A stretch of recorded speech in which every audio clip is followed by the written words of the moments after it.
Moving around to the other side of the car now to get the other patient out.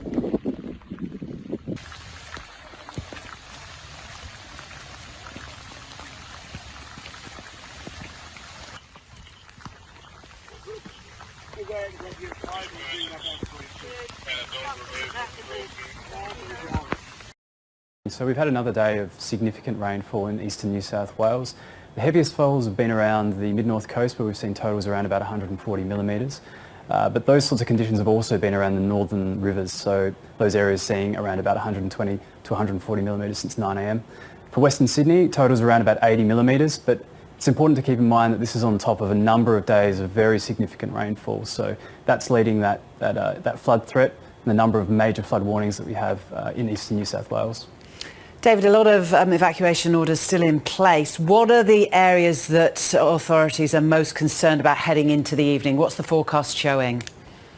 So the areas that we're most concerned about, broadly, we remain in the Hawkesbury Nepean. So in that region we have a major flood warning, and there are a number of flood evacuation orders from the SES for parts of Western Sydney, and including populated areas near Penrith. So it's really important that residents in those areas keep on top of the warnings, keep on top of the advice from the SES. This is an event that's still unfolding. It's likely to get worse before it gets better, and the overnight period is going to be really critical. So people in those areas really just need to be keeping up to date with all of the advice from authorities. But this really is a statewide event. We're looking at flooding across much of New South Wales. We also have deep concerns about the mid-north coast and northern coast, so areas north of Sydney. In these areas we're expecting more rainfall over the next 24 hours. So they've already seen quite a lot of rainfall. There's already major flooding. We're seeing river levels rising. We need residents to be keeping on top of our warnings and New South Wales SES advice. Yeah, and David, as you say, the ground is already sodden. What about looking into next week? Is there any respite? So it looks like we're going to have another couple of days of significant rain. There's going to be a bit of a shift in focus, or there's going to remain rainfall in eastern New South Wales tomorrow, but there's also going to be some rain in western New South Wales. So we have a number of flood watches that are current for catchments in western New South Wales. On Monday and Tuesday, more rain, but on Wednesday it looks like we're going to start to see a clearing pattern. So another 2 days of significant rain, flood threat continuing, but the rain should start to ease from Wednesday. Returning to our top story, and the SES has been inundated with calls from residents seeking assistance during a severe rain and flooding event. For an update, I'm joined by SES Deputy Commissioner Daniel Austin. Daniel, thank you for your time. I know you're extremely busy. More evacuation orders are in place for New South Wales. Where are the main areas of concern?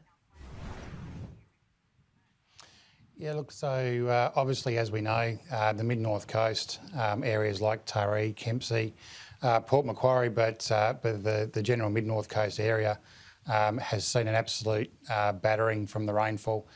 Numerous evacuation orders are still in place there.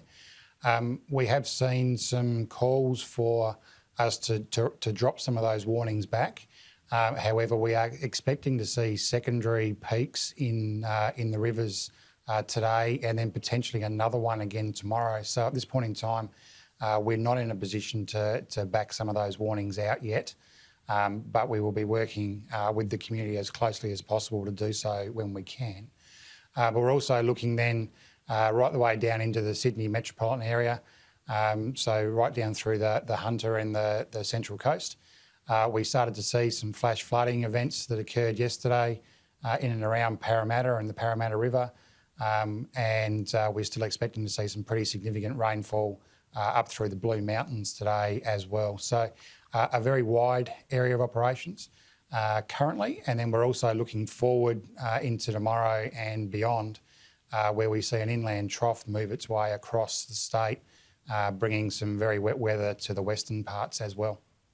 Yes, absolutely. We heard the press conference yesterday with Premier Gladys Berejiklian talking about the prolonged weather event, and we spoke to you and also our meteorologists yesterday and today in terms of the prolonged weather event. So it's certainly not over, and advising people to not drive if possible.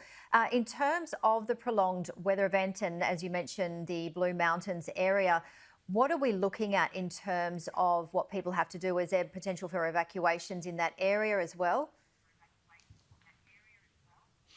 Look, as we've worked out, this is a pretty dynamic weather system. Yes, it parked itself over the mid-north coast for an extended period of time, but we're seeing widespread totals, 100 millimetres plus in 24-hour periods. So our advice to people is you need to be aware of your own surroundings and maintain your own situational awareness. A number of these have been very isolated systems where they literally have parked themselves almost over a very small community and then dropped a significant amount of rainfall in a very, very short space of time. So yes, the usual advice around do not drive through floodwaters. We've unfortunately still seen, even into the early hours of this morning, people driving into floodwater and then needing to be rescued. We saw people drive around road closed signs, and we saw people drive past other parked cars and drive into flooded rivers and systems. So, that not only puts yourself at risk, that puts your rescuers at risk as well, and there's just no need. But yeah, people need to monitor the weather, monitor over the next particularly almost week, and then be aware of the warnings as they're being issued, and stay up to date, and have their own plans ready to go as well. And we often hear, Daniel, with these flood events, many people, particularly younger people, thinking it's a bit of fun and getting into the water. What advice would you give people that are potentially wanting to do something like that? Yeah, look, you don't want to be in floodwater.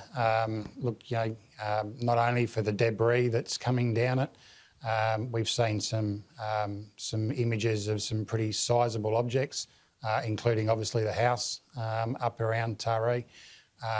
Really quite an incredible image. But yeah, the contaminants that are in the water, everything that's washed into the water, the speed of that water. Fortunately in this event, we're not seeing the warm temperatures that we've perhaps seen in some other events where people have thought it was a good idea to go and play in the floodwater.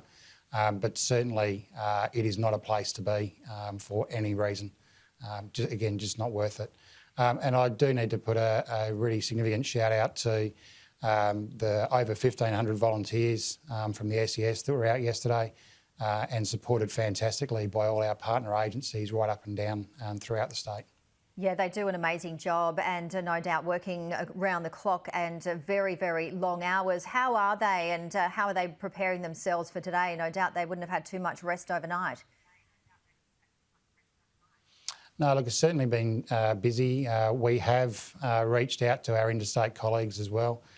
We are currently working through a number of requests to bring in some additional crews, both flood rescue crews, but also just general storm damage crews. And we're working with a number of other jurisdictions at the moment to bring some additional support in. As you said at the start, this is looking like something of a prolonged event now. So we're expecting to be in continuous operations for quite some time. And if we look back to, the bushfire devastations that we've seen over the last, 10 years, this is the least active bushfire season that we've seen in 10 years. But now the flip side is we're in La Nina and seeing this huge amount of rain, not just La Nina associated with this system, but certainly SES crews on high alert with this particular situation. But I guess the better news is it's a different scenario. I don't know if it is better news, but very little bushfire activity. Yeah, look, for SES crews, look, really it's been, particularly up along the northern parts of the state, we've seen some pretty consistent steady rainfall events almost back to October. So one of the reasons we are reaching out to interstate colleagues is that our crews have been busy for an extended period. Some people may think the rain just started falling on Thursday and we're asking already, but in reality it's a cumulative effect. And our volunteers right around the state do a magnificent job. But at this point in time, we see it fit to not only try and exhaust all the resources we have here in New South Wales, but seek others from elsewhere.